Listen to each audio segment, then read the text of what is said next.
कि आपने देखा नहीं होगा, जो पीछे मुड़ के भाव से देखते तो आपके पीछे पीछे आए, आपके घर में विराज रहे ठाकुर जी के दर्शन भी आपको होते। वो भी प्रभु के भक्तों की कथा सुनने के लिए, वो भी अपने वैष्णव की कथा सुनने के लिए आपके पीछे पीछे व्याकुल होके आ रहे हैं।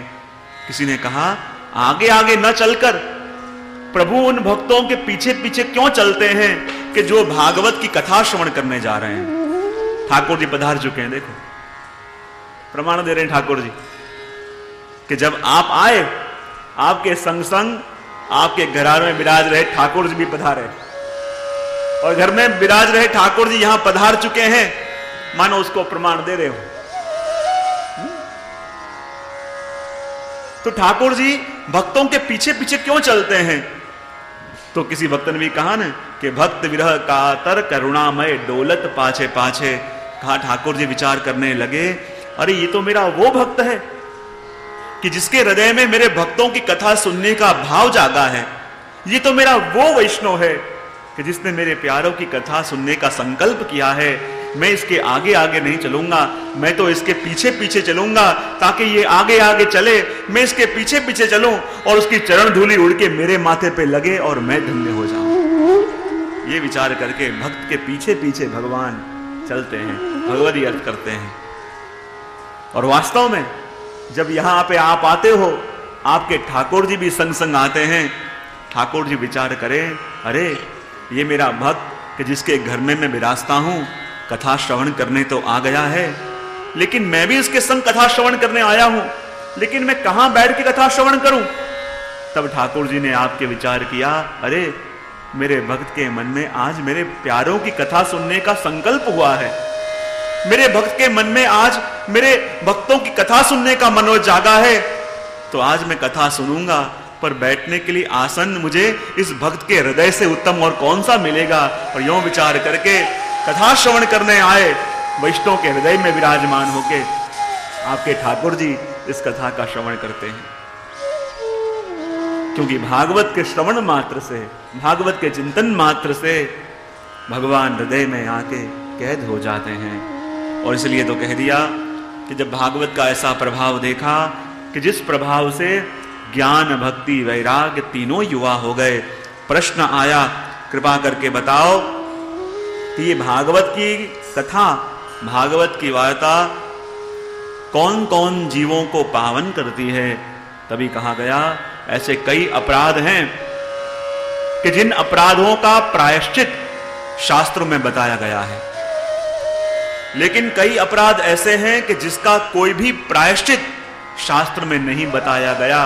कहते हैं ऐसे अपराधों का भी निर्मूलन श्रीमद् भागवत के श्रवण से हो जाता है।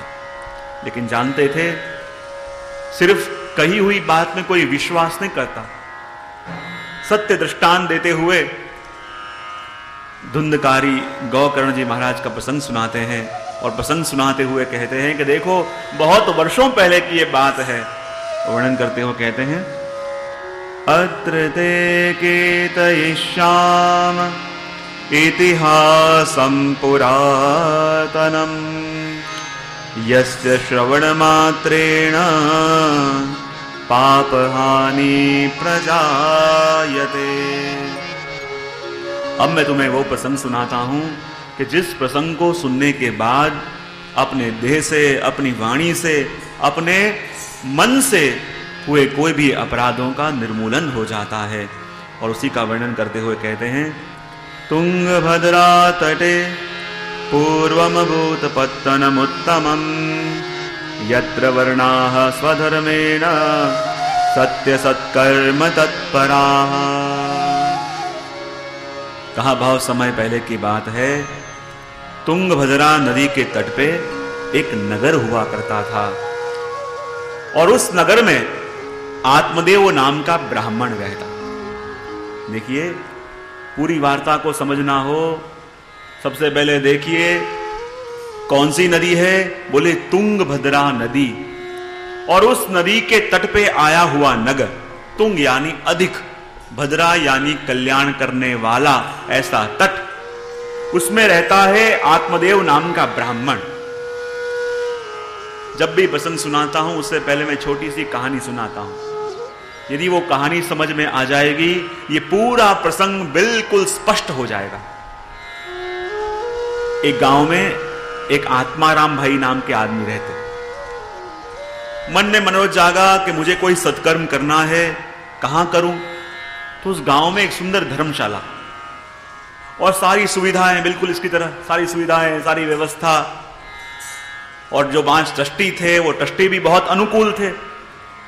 तो आत्माराम भाई आए और ट्रस्टियों से बात करी, 5 ट्रस्टियों से, कि क्या आप ये सत्कर्म करने के लिए धर्मशाला हमको दोगे? ट्रस्टियों ने कहा यदि सत्कर्म करना है तो आपको यूं ही धर्मशाला देते हैं। और आत्माराम भाई जो थे अपने पूरे परिवार के संग आके धर्मशाला में बस गए।